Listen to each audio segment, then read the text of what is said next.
Nous sommes la cause première de nos échecs en élevage et en agriculture. L'échec que nous avons en élevage et en agriculture provient premièrement de nous, provient de nos mentalités, provient de nos mindsets.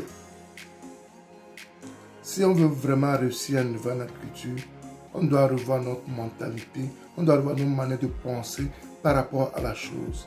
C'est ça qui nous tue, c'est ça qui tue la plupart de nous qui investissons en élevage et en agriculture ou les gens qui veulent vraiment investir en élevage et en agriculture.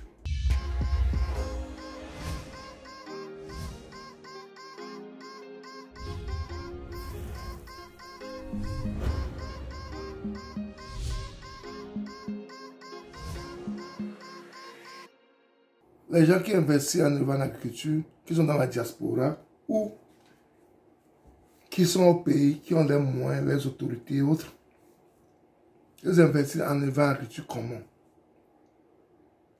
Quand ils ont un cousin, un frère qui n'a pas réussi, qui ne fait rien, qui ne vaut rien, entre parenthèses, comme on le dit, parce que chacun vaut quelque chose. C'est pourquoi je mets cette expression entre parenthèses. Et vous savez, les gens de la diaspora ou les gens qui sont au pays qui ont les moyens, ils achètent des terrains. Ils achètent des terrains agricoles. Il y a des gens même qui achètent et ils oublient qu'ils ont des terrains agricoles. Et un jour, quand ce cousin vient frapper à leur porte, il dit, ah, j'ai un terrain quelque part ici que je n'exploite pas. On met le cousin là-bas. On le met là-bas et on oublie. Parce que bon, il n'est bon à rien. Il peut rester sur le champ là-bas. On fait une pièce là-bas. Et une fois par an, ou bien une fois quand on veut, on visite pour voir comment il va.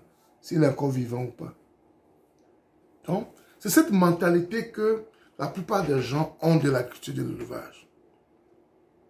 C'est cette mentalité que les gens ont. Et cette mentalité tue l'agriculture de l'élevage. Cette mentalité tue l'agriculture de l'élevage. Parce que c'est une connotation de whatever. Whatever. C'est ça qu'on met sur l'agriculture de l'élevage. Et après un temps, on se plaint que ça n'a pas marché. Ça ne peut pas marcher parce que au début de ton projet, toi-même, tu t'es dit que le projet ne va pas réussir. Dans ta tête, dans ton mindset, tu te dis que c'est un projet voué à l'échec. C'est un projet pour les gens qui n'ont pas réussi. C'est un projet qui ne peut pas réussir. Tu n'as même pas les moyens nécessaires pour que ce projet réussisse. Et c'est ça aussi le mal que nous avons. C'est le mal que nous avons, nos frères de la diaspora et les gens qui sont au pays. C'est un peu dommage, surtout pour les gens qui sont en diaspora, parce que vous n'êtes pas sans savoir que l'agriculture nourrit son homme ici, à l'extérieur. Il y a des gens qui sont des multimillionnaires, milliardaires à cause de l'agriculture. Parce qu'ils mettent des moyens. L'agriculture, c'est une entreprise, c'est une société, comme les autres. Elle a besoin d'être bien structurée. Il faut faire des bilans, il faut avoir un compte d'exploitation, tout. C'est ça l'agriculture.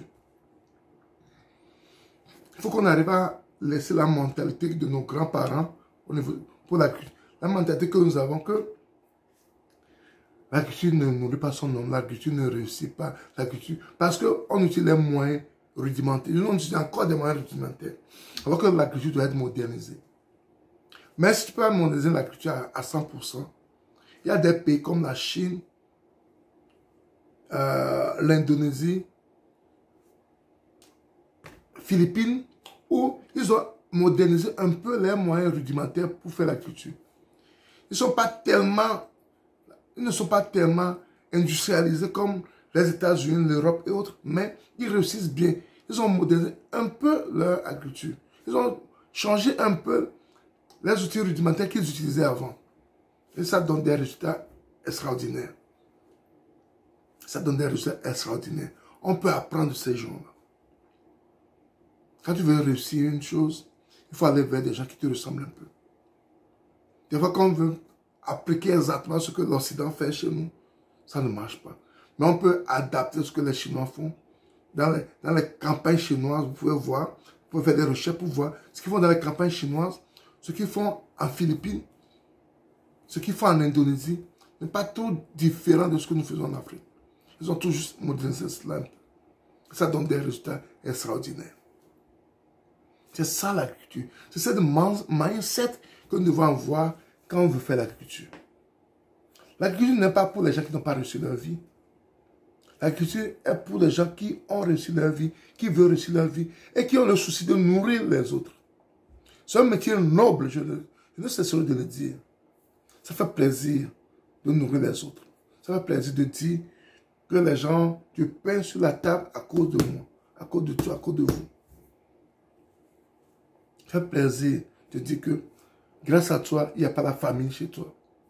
Ça fait très mal, je le dis toujours, ça me fait très mal de dire qu'il y a la famine en Afrique et que l'Occident va nous apporter de quoi nourrir l'Afrique. Alors que nous avons tout pour être indépendant alimentairement.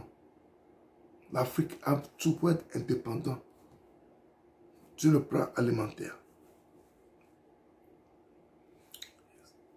C'est un problème de mindset.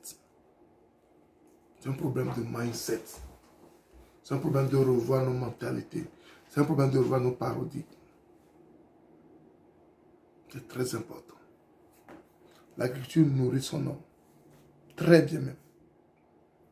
L'agriculture est un facteur de développement d'une nation. Quand on veut investir en agriculture, en élevage, il faut savoir quoi faire. Il faut savoir l'adapter aux réalités actuelles. Il ne faut plus penser que l'agriculture, c'est pour les autres. Les autres qui n'ont pas réussi. Non, ce n'est pas du tout vrai. Et c'est ce genre de mentalité qui font qu'on échoue en Afrique, en agriculture. Parce qu'on ne met pas les moyens. On ne pense pas qu'il faut étudier pour l'agriculture. On ne pense pas qu'il faut connaître son sol. On ne pense pas qu'il faut connaître ses animaux. On ne pense pas qu'il faut aller à l'école de l'agriculture. On ne pense pas qu'il faut aller à l'école de l'agriculture. On ne pense pas qu'il faut étudier l'agriculture. On pense que, bon, je suis dans la diaspora, je suis un ministre d'État, je suis un directeur de société, j'ai les moyens, j'achète un terrain. On dit, oh, ceci marche, je mets sur ça. À la fin de l'année, je vais voir ce qui s'est passé. Et je m'étonne que ça n'a pas marché. Ça ne peut pas marcher. Ça ne peut pas marcher parce que tu ne veux pas que ça marche. Ça va marcher parce que tu n'as pas mis les moyens pour que ça marche. Ça va marcher parce que ton projet est déjà à l'échec avant même qu'elle soit sur pied. Donc, ne t'attends pas à une réussite de ce genre de projet. C'est très important de prendre l'agriculture comme un vrai métier, un vrai business, de mettre les moyens pour que ce vrai business marche. C'est très important. Ça fait mal des fois quand les gens disent que ça n'a pas marché. Et quand tu vois les moyens qu'ils mettent, le temps qu'ils mettent, tu te dis que effectivement ça ne peut pas marcher. Tu te dis que ça ne peut pas marcher. Donc c'est très important d'étudier ce qu'on veut faire. Si tu veux investir dans l'agriculture et l'élevage, ne le fais pas pour t'amuser. Fais-le sérieusement et tu auras de sérieux résultats, de bons résultats. Parce que les moyens, le temps que tu mets dans ton projet détermine les résultats de ce projet. C'est très important. C'est ce que je t'ai partagé avec vous ce matin. Si tu as aimé la vidéo, si tu n'es pas encore abonné à notre chaîne Elzeragro, abonne-toi à notre chaîne Elzeragro. Clique sur la cloche de notification pour ne pas rater nos vidéos à chaque fois que nous en publions. Ensuite, partage le maximum pour qu'elle puisse appeler plus de personnes. Surtout, n'oublie pas, un pouce vers YouTube de diffuser nos vidéos à toutes les personnes. C'était Sabi. À la prochaine. Bye bye.